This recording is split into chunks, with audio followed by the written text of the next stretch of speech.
40, 30.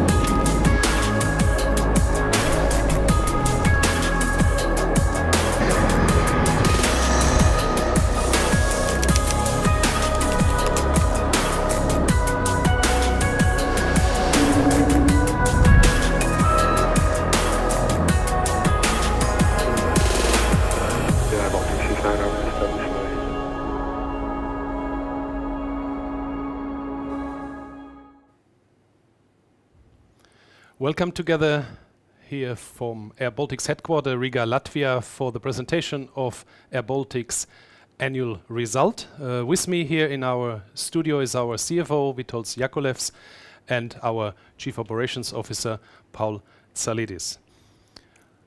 I'd like to take you through the highlights of the year 2021.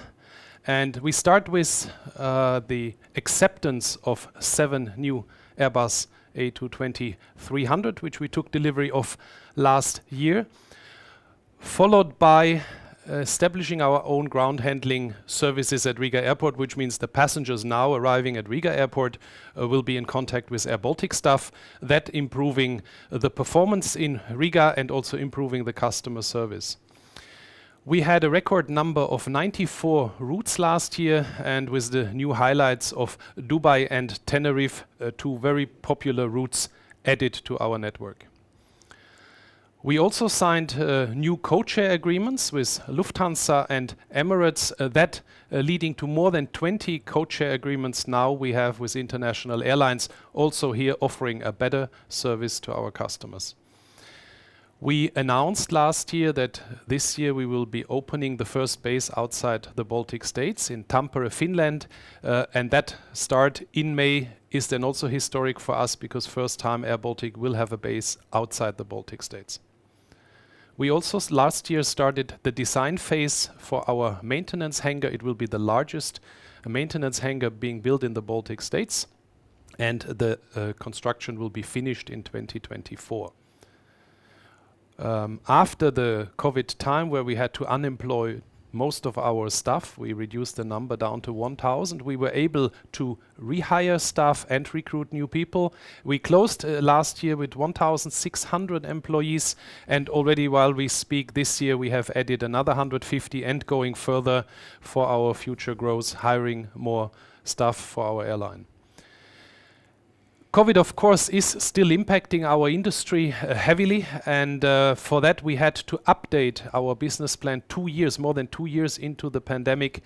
We came up with a new business plan called Above 2026, and that is based on a slower recovery of COVID-19 than initially in 2020 expected. It also takes into account the forecast and the different scenarios with IATA has given as guidance for the world coming out of this pandemic. Based on our business plan Above 2026, the Latvian government, our main shareholder, approved an investment of an additional 90 million into the equity of airBaltic to support us getting through this crisis and finally getting out of it. 45 million of these 90 million have already been received. Another 45 million is expected to be received in the next month. On sustainability, after the COVID pandemic, that will be for airBaltic the most important, but we haven't slept on it. We are working on it every day, and here are some highlights from our sustainability report. The full document is on our website for download. We reduced the grams per passenger kilometer from 126 to 115 grams CO2, so that is something we achieved last year. We increased the CO2 emissions. That has to do with more flying we did. At the same time, we are working to offset that with the most modern fleet. We have had a slight change in the share of men and women in the group. Traditionally, airBaltic is leading here in the aviation industry with a 50-50% male and female. Last year, we had a slight change towards the men with 54%. We significantly reduced from 443 cubic meter waste of mixed packaging down to 93 cubic meter. This was achieved with several measures. Of course, the COVID time helped, but different initiatives in all areas helped us here, mainly also work from home And the biggest part is the electronic flight bag in the cockpit of airBaltic. We are paperless now. That also the next point, halving the tons waste of paper. airBaltic managed to reduce this by half. And we had 0 accidents in the year 2021. That's only part of the sustainability report. A much more detailed report, as I said, is available. Our market share in the Baltic states as an airline, we are the very clear #1 airline in the Baltic states. We have 57% market share in Riga, and we were able last year to maintain that market share. We are having 11% market share at Vilnius Airport, and we are also the market leader last year with 22% in Tallinn in Estonia. So overall, airBaltic is the largest airline in the Baltic states, and ensuring with that the connectivity for the 3 Baltic states. Coming now to numbers of our group, so our annual results. We closed the year 2021 with a revenue of 204 million. That is 41% higher than the year before. We carried 1.6 million passengers. That's 21% more than the year before. Our load factor increased by 2 percentage points to 53.6, and that's the load factor throughout the whole year. Of course, in summer it is significant higher. And the very positive news is we managed last year to close the year with a positive EBITDA, very small 0.3 million EBITDA. The big change here is that the EBITDA in the year before was minus 153 million. So on the EBITDA, airBaltic was able to show a small profit, and that's being a positive sign. For the detailed financial figures, I will hand over now to our Chief Financial Officer, Witold Yakovlevs. All right. So I will start with the summary of the consolidated financial metrics.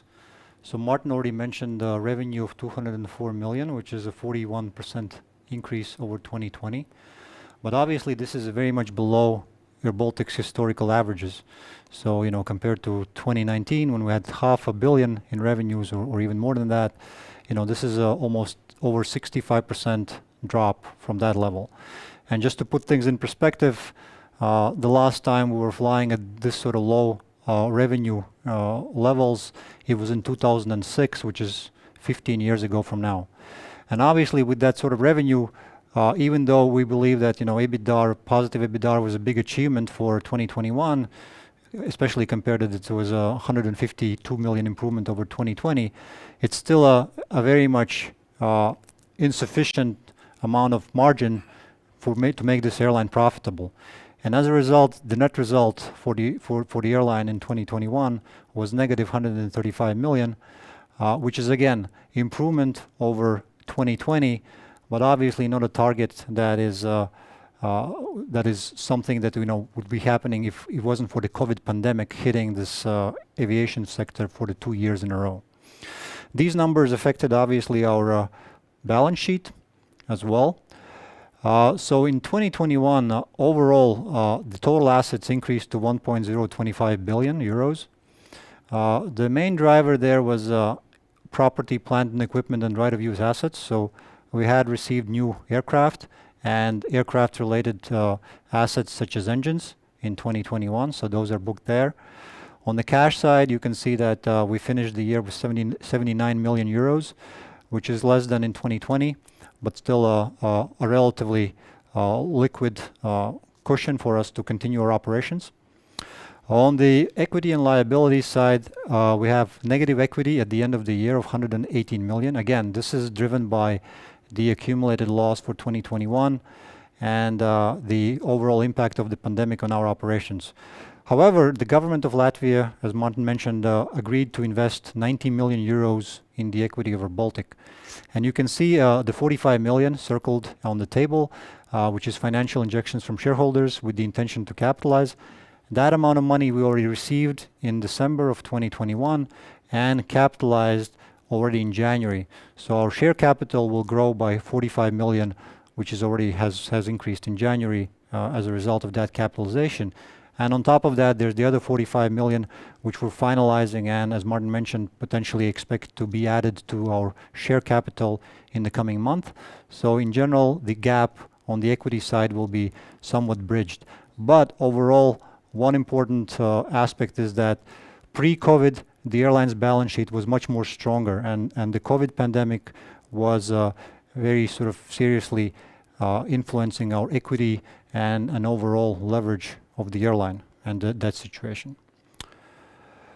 And again, to drive this point even further, this is a comparison on a month-by-month basis of passengers in 2019. That's the gray line, and the passengers in 2021, how many we carried.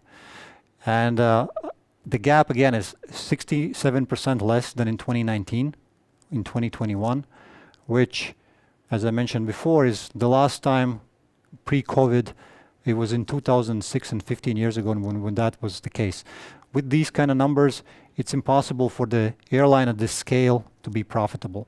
However, the good news here is that August, which you see is the post-COVID record in passengers carried, we actually managed to operate with net income, which was also the first month post-COVID when this airline was making money on a net income basis. Why is it important is this next slide gives you a very interesting overview of the new airBaltic versus the old airBaltic. So there's two columns, August of 2021, which is basically the monthly metrics, parameters of passengers carried, load factor, revenues. And we compare that to January of 2020, which is the one of the last months pre-COVID pandemic when the airline was operating with the previous fleet structure. So if you look at these numbers, then you can see that these are very comparable months in terms of metrics, in terms of passengers, load factors, utilization, and the revenue is almost 1-to-1. So 32.3 million in August and 32.5 million in January. But the big difference here, there are two big differences. One of them is the fleet composition. So in January, we were still flying with a mix of aircraft, Airbus A220-300, Q400s, and Boeing 737-300s.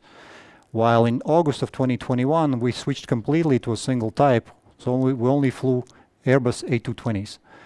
And as a result of this shift, you can see on the bottom table, the profitability margins have improved tremendously. So if we had 13% margins in January of 2020, then that profitability improved to 30% in August of 2021, which means that the strategic decision to shift to a single type of this very efficient and modern aircraft is already giving dividends and gives us a proper basis for believing that once the market recovers, this airline will be actually operating at a different profitability levels than it did in pre-COVID times. So that's the good takeaway from the 2021 month of August.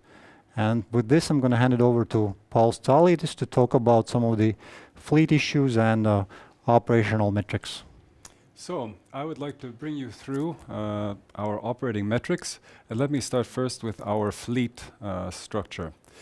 In 2021, we had a historic achievement that we went to a single fleet based on the Airbus A220 type. As you can see on the left side, historically airBaltic has had a very fragmented fleet with numerous different types in operation. This fragmentation means that we had additional cost and complexity of the operations, and in 2021 we achieved this goal of going to a single fleet, which was accelerated through the COVID period, because originally the single fleet was only anticipated later on in 22 and 23, but we have achieved this already in 2021.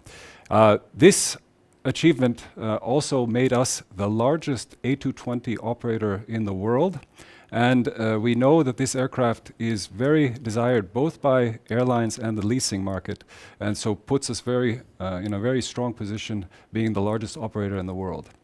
Also to note that our fleet order is for 50 aircraft firm, and over the next 2 years we will complete this firm order by taking aircraft both in this year, next year, and it will be finalized in the first half of 2024. Here on our operating metrics table, there's a few points to really highlight. Continuing with the aircraft, not only were we the largest operator of the 220, we had the youngest fleet in Europe with an average fleet age of only 2.2 years.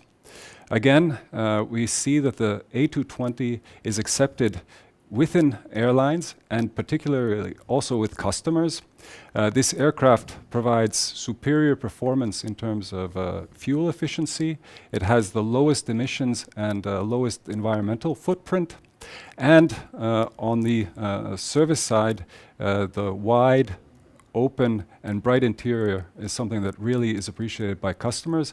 And we also see other airlines very interested to take our product, our aircraft, because they see it as an improvement to what they can offer. In terms of passengers for 2021, it was 21% more than the year before. And again, important to highlight that despite this improvement, this is still a low number of passengers. The lowest that we've had since pre-COVID was in 2006, meaning a 15-year period. And it means that as an airline, moving forward with our aircraft coming into production, we have a significant market and a market base that we can capture and that will recover as COVID impact reduces over the coming months and into next year. Our load factor increased accordingly, also up 2.2%. And importantly, on the cost side, the efficiency of going to this single fleet, as outlined in the profitability slide previously, we see it here directly on the CASK figure. Our CASK, so that's our cost per available seat kilometer, reduced significantly, going down to 5.07, which is a 35% reduction from the previous year. On the scale of our operations, we had a significant route network. It was also restructured in 2021 to adjust and to react to the market demands in this post-COVID or COVID recovery period, meaning the market was asking for more flights and we responded accordingly. We had a record number of routes with a total of 96 operated in 2021. So speaking about routes, I can give you the outlook for 22 in terms of what we plan to fly. We will increase the number that we had last year, going up to at least 98 routes. It may be more as we go through the summer period. And importantly, we've had to readjust. We have reacted to the situation and the war in the Ukraine and the closing of the Russian market for us as a result. And we've looked for and already put in new opportunities, new destinations, and a new type of operation going from our network operations also to external production for other customers. And very historically, we open our new base in Tampere, Finland. That's coming next month in May 2022. We will start operations with routes directly out from Tampere as a new base, the first base outside the Baltics.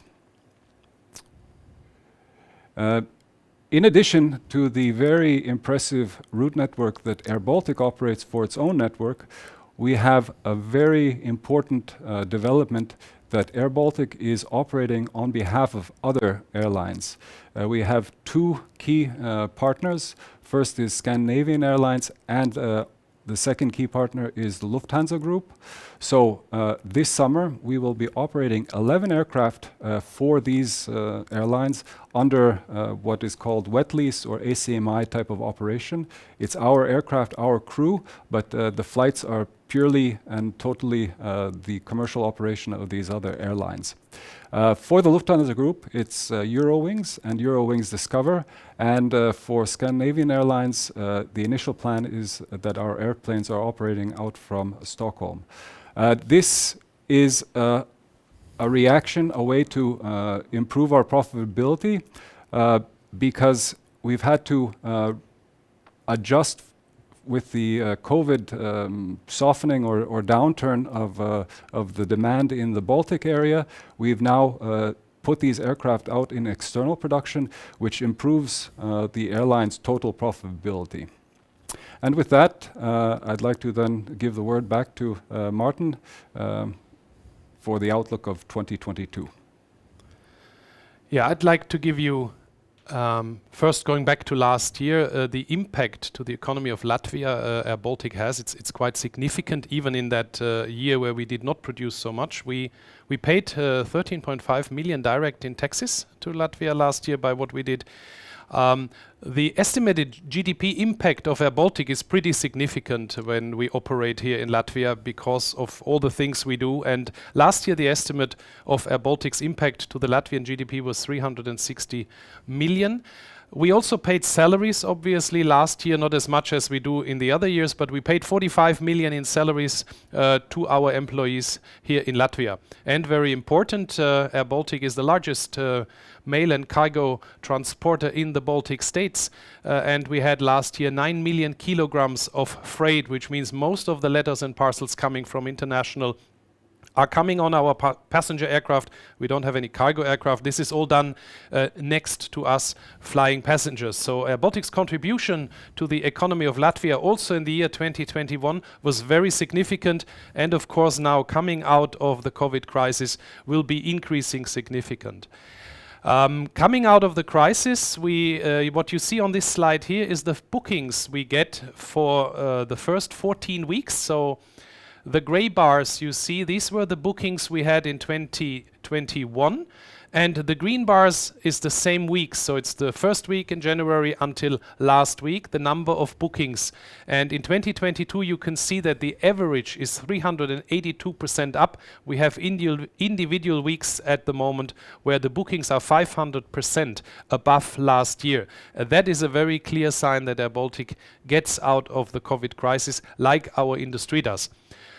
Unfortunately, the Ukraine war has an impact. The direct impact to airBaltic's revenue, which was planned to be delivered this year, is if we look at Ukraine routes and we would look at the whole year, then it's a 6.8% of our total revenue, while Russia would be 2.3% if for the whole year we could not fly to these destinations. We can already say we will not fly to Russia this year, but to Ukraine, once there is a peace and we can start flying, we have the capacity to immediately return and help to rebuild Ukraine. That is something airBaltic wants to do. Traditionally, we were very strong. But as long as we cannot do this, we have shifted the capacity and we added this to other destinations and other routes. That has already happened. And we have taken aircraft, as Pauls briefed earlier, for the wet lease operation for other airlines to offset these revenue losses due to the war. The traffic you see, the bookings you see, this is mainly driven by leisure traffic or visiting friends and families, as our industry says it. It's not yet the business traffic we also have on board, because a lot of the large companies are not yet allowing their people to travel as it used to be before COVID. This is expected to be returning only in the year 23 and 24.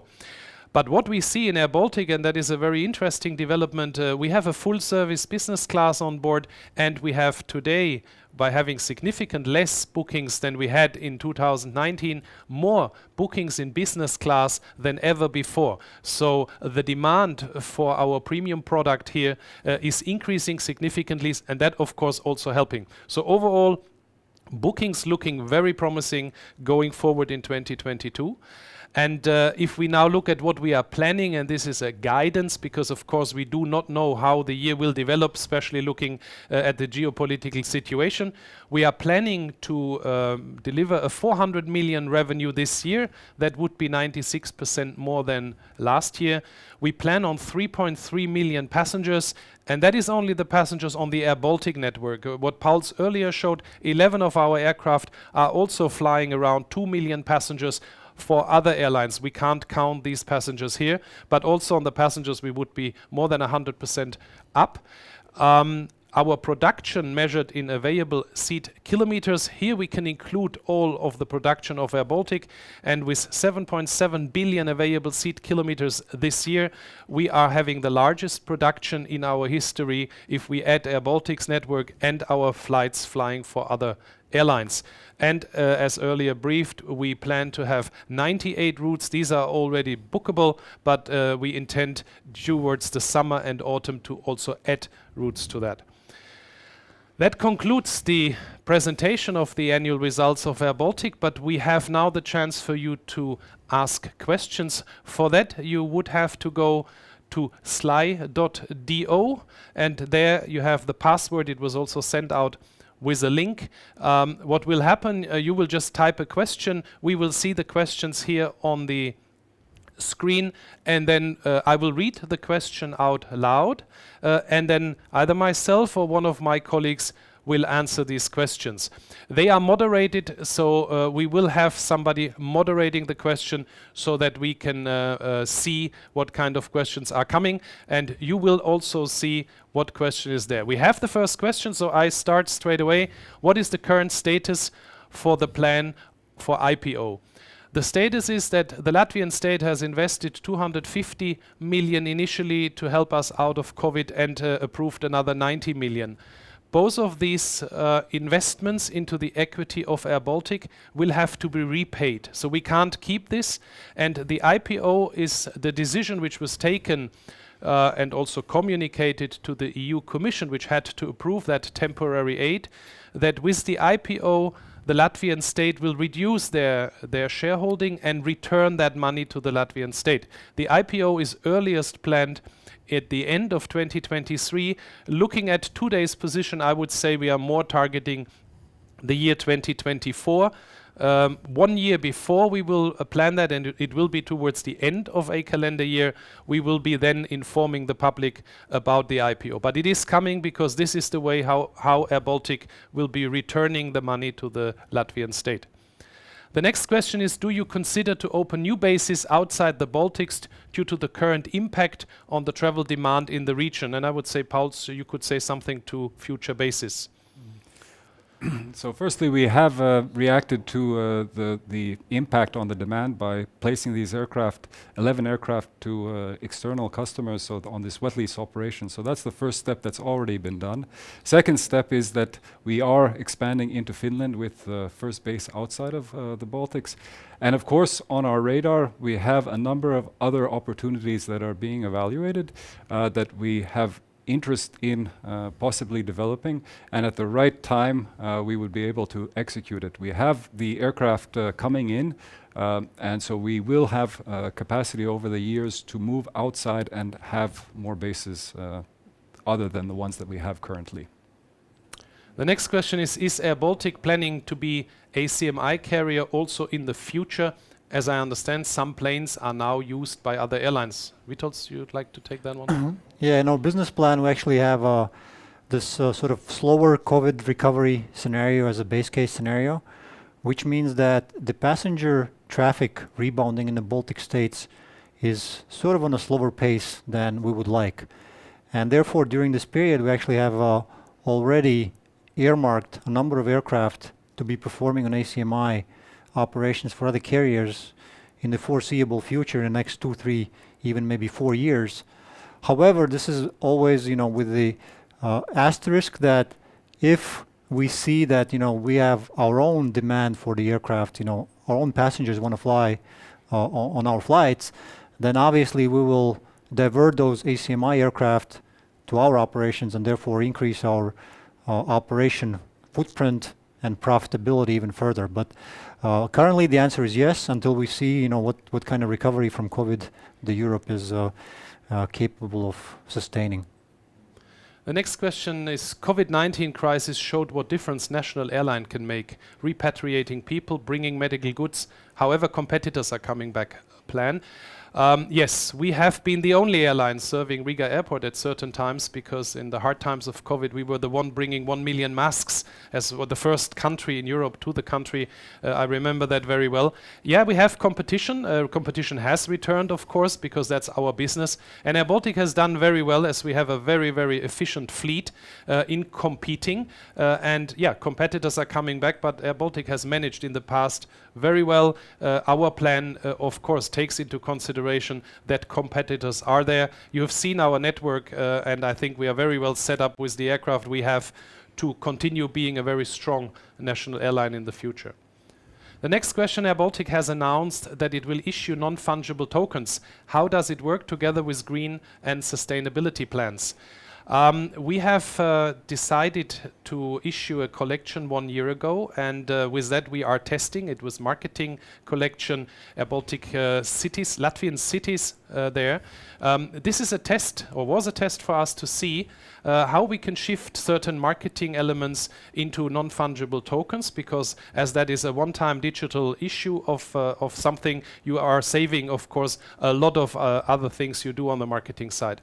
We are going now one step further, and we try with a collection which will be coming out in June, where we issue an NFT called Planies, to go even further in sustainability, because what we do here, we try to digitalize our frequent flyer program in a way that we deliver further cost savings. So what airBaltic is doing, it is testing the blockchain technology and what is available to do that in the future. And by the way, a lot of large companies are doing exactly the same. Qantas Airlines in Australia is following airBaltic now on that path. So our path is clear. We want to go to a net zero, and we have committed to that in 2050 as an airline, and we will use all modern technology to go in that direction.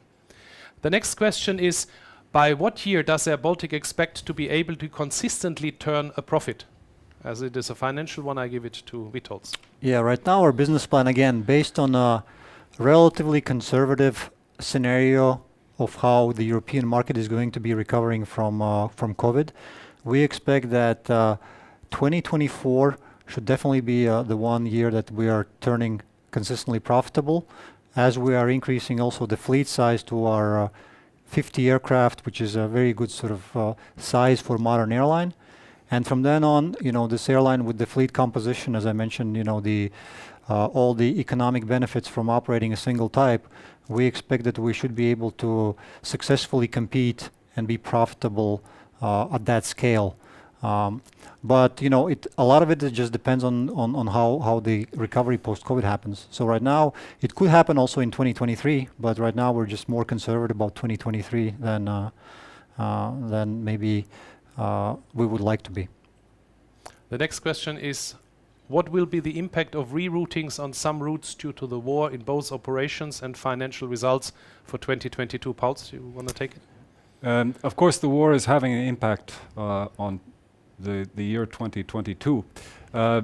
The Russian market was approximately 2% of our planned revenue, and the Ukraine market was even bigger, with more than 6% of our planned revenue coming from these markets.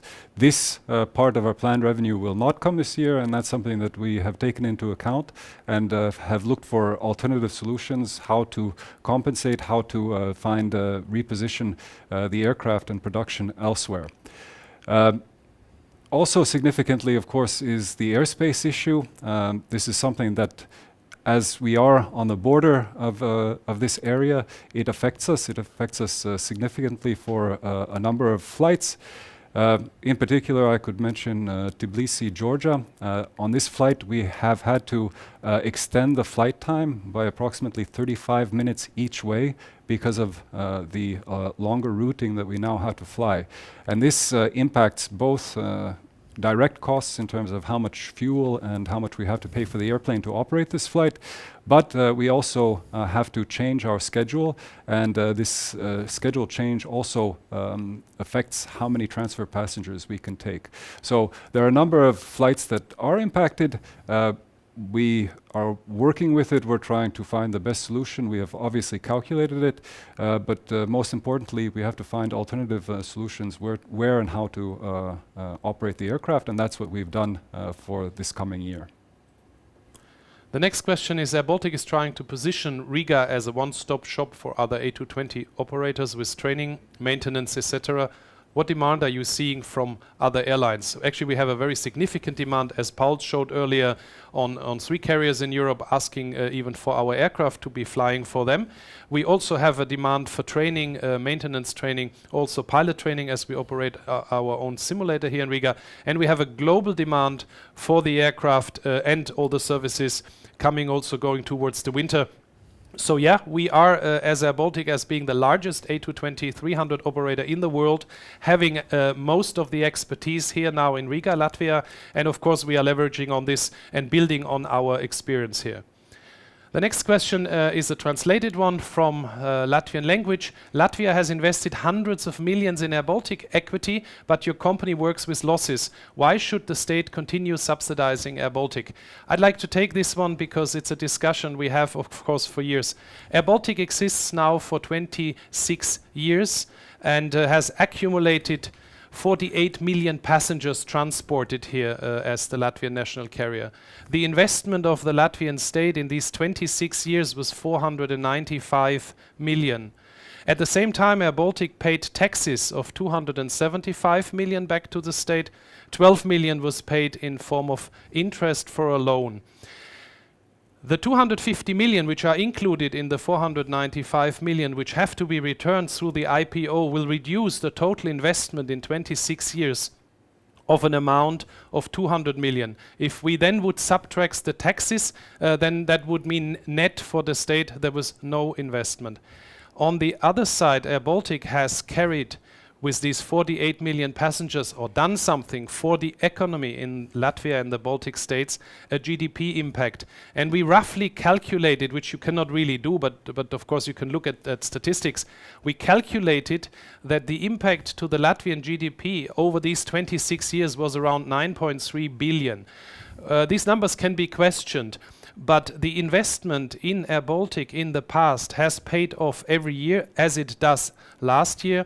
And the money which was now invested will be returned through the IPO. But in these 26 years, even in the years where airBaltic made losses, all the revenues and all the things airBaltic did was much, much more positive for the shareholder, the Latvian state, and operating and having a national carrier here in Latvia of that size is something very valuable. I only can point you out to smaller countries, Dubai, which have a carrier called Emirates, Qatar, which have Qatar Airways as a carrier. There's countries which have decided to set up a carrier and their economic growth is based on these carriers. Part of the economic growth of Latvia is based on airBaltic, and it was a very good decision of the current government and also the previous government to invest in the national infrastructure. If we compare infrastructure and we look at Rail Baltica, a very important and good project, an investment of 1.8 billion is planned for the railway sector here, which is also infrastructure. If we compare investments into airBaltic, then the hundreds of millions are, they need to be seen in perspective. So I think the investment into airBaltic is very positive and of course has been in the past and will be in the future. The next question, if another COVID wave hits in autumn, will the airline need further financial backing from the shareholders? How far along is the IPO? I take the second one, we already answered this. The earliest time is 23, but more likely 24, end of the year for the IPO. And maybe Vitols, you want to say something about if another unforeseen crisis comes. Yeah, so basically for us, always the plan A is to actually raise money in the financial markets. So that's what we did in 2019 when we raised a 200 million euro bond from financial markets in Europe. And basically all the liquidity needs are, step one is go to the markets, and if those liquidity needs can be fulfilled by the markets, then we just raise the additional funding in the markets. However, just like in COVID years in 2020 and 2021, it was impossible for the airline to raise any money from private sources, unfortunately. And therefore, in these kind of conditions, the government of Latvia, the shareholder, the majority shareholder, the 97% shareholder of this airline, is the financier of the last resort. And obviously, if these kind of situations happen again, and there's virtually no possibility for airBaltic to get money from the private sources, of course we will go back to the government and propose a business plan on how to get additional money, but at the same time show the path of how to repay that money in the future. So that's how has always been the way we operated. Next question is, coming out of the pandemic, how much airline industry consolidation do you expect in Europe, and would airBaltic be part of it? or part of that. We are part of the consolidation, as you can see. We exist already for 26 years, and we have successful managed to get out of this crisis. We are still around. We have seen in the last years a lot of failure of airlines around us. Norwegian had to go into restructuring. Alitalia doesn't exist anymore. Estonian Air had to stop operations, and a few more. All of these things, of course, is consolidation, and what we see that the larger airline groups now, which are also operating with significant losses still, so there's no airline reporting any profits currently due to the pandemic, but the larger airlines are also driving consolidation forward. So yes, we continue to see consolidation, and if we look at the Baltic states, we have done a very good job in the past to consolidate our home market. With our expansion now into new bases, we will be taking part of that consolidation process in Europe. Next question is, please tell a bit more about your sustainability projects. Here I would just say we have a very, very intense and good sustainability report. It was published today together with the annual report on the website, and I would say everything we can say here is documented very well. Whenever we do larger announcements, and there will be many coming in the next years on the way to net zero by 2050, we will make that public, but I would say the sustainability report here would be the best way to find all the details. Next questions. Have airBaltic ever received an offer to be bought by any other companies? If yes, why it was declined? The offer would be received by the shareholders, and in the past there was for sure interest, and there will be interest in the future. But the decision to sell airBaltic will always be with the shareholders. Currently, there is no, to my knowledge, there is no airline offering to the Latvian state that the airline is being sold. Next question is, how do fuel prices affect airline ticket prices? I would give that to Vitolds. Yeah, historically what we've seen is that when fuel prices are high consistently, then what we see that the industry is also raising ticket prices. So to some extent, obviously fuel prices are affecting ticket prices in a negative way, that, ticket prices increase. But it depends a lot on how long is this high fuel price environment lasting. So if the fuel price is high only for a short period of time, then maybe there will not be such a big increase in ticket prices. But if, for example, we live in a very long sort of high fuel environment, then passengers should expect that the ticket prices are also going to go up.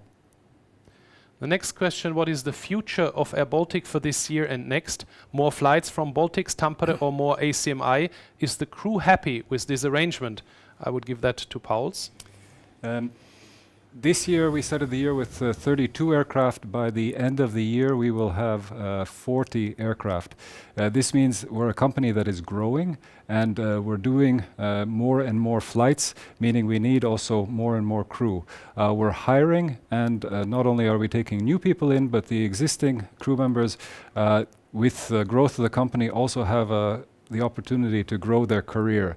The focus of having more ACMI operations this year and possibly into next year as a way to bridge the recovery of the market is something that is communicated to the crew, and also crew coming in now being hired perfectly well understand what the situation is. We see good response and also a willingness to be involved in these operations, but most importantly, crew and all employees understand that with the company growing and being able to fly its airplanes, this is the way that the company can be successful, and thereby also they can have a successful career and a good place to work. The next question is, how was Tampere chosen as the first base outside the Baltics? We always intended that when we received the 40th aircraft, we would then target bases outside the Baltics. We said that that would be in the Nordics. So we evaluated 6 different cities, and out of that evaluation, we decided to do Tampere. Tampere is the second largest, biggest city in Finland. It has more than 1 million people surrounding cities. It does not have any connection to Helsinki Airport. So any flight connection, it only has a train and a bus. And therefore, Tampere approached us and said, could we open a base there? And we do this by flying to 6 destinations next to the flight which is connecting to Riga, and we're opening in May. So the decision to open Tampere base was after selecting 6 different cities, which also says that we in the future can open more bases outside the Baltic states. The next question, can an IPO really be considered paying the government's investment back? With an IPO, the government also loses capital. That is not correct, because the IPO, of course, will be enabling the government, who holds today more shares than they had before. They got these additional shares because money was put into the equity of the company. If now part of these shares will be sold and the government gets back the money which was put in, they will still have an airline which has a higher value than it has before, because there will be also private shareholders coming and buying these shares, and the public. By the way, the IPO of airBaltic will very likely be the largest IPO in the Baltic states by the time, because we intend to do this at the local Riga Nasdaq, but also co-listing at an international stock exchange. And when we do that, then of course, and this was the all the documents given to the EU, we had to demonstrate that. And the Latvian state, of course, knows what they are doing, and they will have to decide then how many of their shares they sell. All which has to happen is that by selling some of the shares, they are returning the money to themselves. So nobody is losing any capital here. It's the opposite. If airBaltic has a successful IPO, the company will be more valuable. Has the change of your partners in ground handling at Riga been successful so far? Thank you. Pauls? Yes, it's been very successful.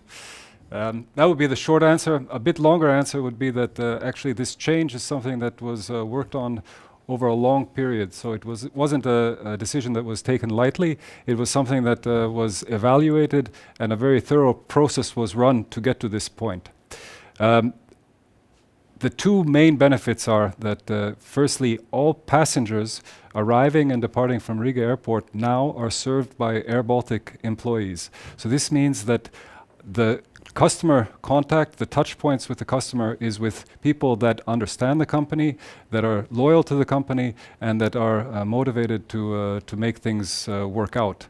The second benefit of the change is that we have a new relationship with the Riga Airport, and this is turning out to be also a very successful and important relationship.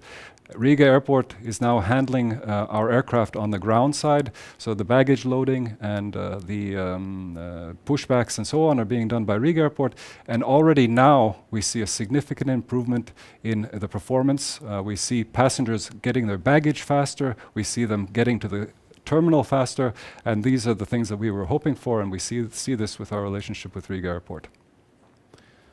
How many employees are expected still to be rehired year by year? So for this year we have already now 1,750, and we expect to hire around 250 more, so bringing us close to 2,000 employees by the end of this year to prepare already for future aircraft deliveries. And then in the subsequent years we will have to add employees, and we will exceed the number of 2,500 employees as we go to 50 aircraft. This is a function of how many aircraft you have, and this is how many people we will employ. The next question, will airBaltic perform the 30 A220 option? Maybe Vitols, you will combine that with the IPO. Yeah, right now the plan is that it depends on the timing of the IPO and essentially how much money we plan to raise on the IPO. But the logic is that once we see that our business model works, we can do a successful IPO, raise additional funding, because executing the additional options and purchase rights actually costs money, costs significant commitment, financial commitment, and for airBaltic to be able to do that, we need to raise significant amount of money from the private capital in the form of equity, and that's why IPO is very important for this airline. Will you give city names Latvia also to new aircraft which will be added to airBaltic fleet? That is something which is internally discussed but not finally decided. Is IPO still in the cards? airBaltic is always working with a loss, even in the most profitable year 2019. How would you convince people to invest? Airlines haven't been going to the stock exchange in the last year. Since 2015, the last airline which did a successful IPO was Wizz Air. and that was a very successful one, but it was delayed by 1 year as they couldn't make it in the first year. And we all know that Wizz Air has developed from there on very successful. In 2019, airBaltic had a positive EBITDA of 124 million, and the EBITDA figure is something which financial investors, of course, are looking at, plus our growth, plus our sustainability targets, because that is the number one criteria today for looking at a company. We are very positive because we follow our business plan. COVID wasn't made by airBaltic, that happened to our industry, but still we have managed very well to get out of COVID, to even reach a positive EBITDA in the COVID crisis year last year, and therefore we are very positive that we will continue and we will be going to the stock exchange, as this is not related direct to losses you make. This is related to what do investors see as a chance for the future. How does airBaltic plan to ensure sustainable growth via workforce attraction and retention? Baltic's labor market is very tight, costs are under pressure. We've just been rewarded the #1 employer again in the transport sector, and we have been awarded the Sustainability Brand Award in Latvia last week. airBaltic is an international airline which is employing this year up to 2,000 people, and we have managed last year and this year to recruit more than 650 people from the Latvian labor market. It is tight, I agree, but airBaltic also pays very attractive salaries. We have very attractive package for employees joining airBaltic, and therefore we do maybe have an advantage to recruit in the Baltics because of we are the largest international brand and the largest exporter in Latvia. So we are not yet under pressure, but we also, of course, see the pressure on inflation, on salaries, and we are acting according to it. We are not a startup. We are here for 26 years. We have gone through several crises as an airline, but we are coming out very strong now. The labor market, of course, people going for a new job also look, what does the brand look like? What is it where I'm joining? And we do not have an issue at airBaltic to recruit new people, as we have shown this year. Is it easy to hire employees after COVID pandemic? I would say I've just answered that question in my previous statement. And it looks like we're getting to the last question here. What is your punctuality for 2022? You were the most punctual airline for so many years. I would give that question to Pauls, who is in charge of our operations. Yes, airBaltic in its history has won the world's most punctual airline award a number of times. This is part of our work ethic, that we want to strive for this high punctuality, and it goes through all the processes and the different ways that we service the aircraft. It's difficult now over the last few years with the COVID slowdown and now with the recovery in terms of to really measure apples to apples in terms of what punctuality figures were like before and how they look now. But it still remains a key priority for us. And in 2022, we are achieving actually very good levels. Importantly, this punctuality is not a metric that we need as a company just for the company, but this is a metric that actually affects our passenger experience. And so it's important for us and something that we're achieving in 2022. Another question came in, how airBaltic could further reduce cost. Pauls in one of the slides demonstrated that the cost per available seat kilometer were successfully reduced by 35%. We are constantly reducing the cost base of airBaltic with digitalization, with innovation, but mainly by employing Airbus A220-300 because it is the most efficient and greenest aircraft in the world. And we are not only doing cost reduction, we are at the same time increasing our sustainable footprint with that aircraft. So we have a constant cost reduction program. At the same time, we are increasing the revenues. I'd like to take that opportunity, nearly 1 hour, to thank everybody watching us for the presentation of our annual report 2021. And the annual report itself, the sustainability report, are available on airBaltic's website for download. And again, thank you very much, and we would be very happy if we can welcome you soon on board of one of our aircraft. Thank you.